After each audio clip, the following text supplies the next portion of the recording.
Master को प्रणाम। श्री पार्थ सारथी राजगोपालाचारी मानव की शिक्षाओं का बहुत अच्छा सौंदर्य प्रस्तुत किया है। तो चारी जी कहते हैं कि जब मैं कोई प्रश्न पूछता तो उसके लिए बाबूजी के पास एक या दो ही उत्तर होते थे। मैं पूछता था कि बाबूजी इसे कैसे बदला जा सकता है। बाबूजी कहते ध्यान करो। बाबूजी उस आदमी को कैसे बदला जा सकता है। बाबूजी कहते सफाई करो। बाबूजी आध्यात्मिक तरक्की कैसे हो सकती है। बाबूजी कहते मैं तुम्हें बताता हूँ, यह बहुत सरल है, प्राणाहुति दो। मुझे उनके इन्हीं संक्षिप्त उत्तरों से संतोष करना पड़ता था। जब कभी मैं ये पूछने का साहस जुटा पाया, लेकिन बाबूजी मैं समझ नहीं पा रहा हूँ कि आप क्या कह रहे हैं, तो निश्चित रूप से उनका चौथा जवाब होता था, इस पर विचार करो।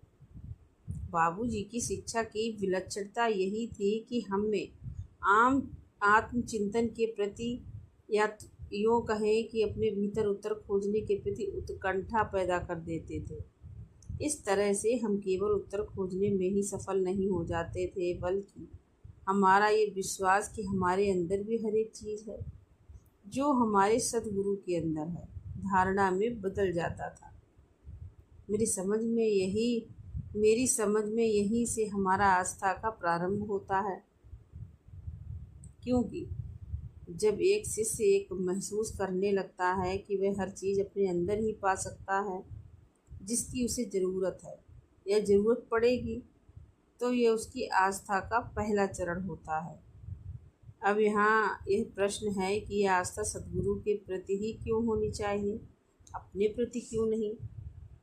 लेकिन जब सद्गुरु हमारे अंदर बीज बोते हैं और कहते हैं कि देखो, मैं तुम्हारे अंदर बीज बो रहा हूँ ताकि वह अंकुरित हो सके, तो हम ये जानते हैं कि यद्यपि हर चीज़ हमारे अंदर है, फिर भी बीज तो सद्गुरु के द्वारा ही बोया गया है। इस तरह पहले हमारे अंदर उनके प्रति आभार का भाव पैदा होता है, फिर कृतज्ञता, और फिर जब साधना पद्धति अपना काम प्रारंभ कर देती है और हम पाते हैं कि हर चीज़ हमारे अंदर इसलिए है क्योंकि उन्होंने इसे हमारे अंदर डाला है, तब उससे आस्था उत्पन्न होती है। इस प्रकार हम देखते हैं कि उनकी सहायता से, उनकी कृपा से हर चीज़ संभव है, बशर्ते कि हम ग्रहणशील हैं। यही अभ्यासी और सद्गुरु के बीच की वास्तविक संबंध है। हम जमीन देते हैं और वे उसमें बीज बोते हैं। उसके बाद किसी भी अन्य जमीन की तरह इसे भी स्वच्छ की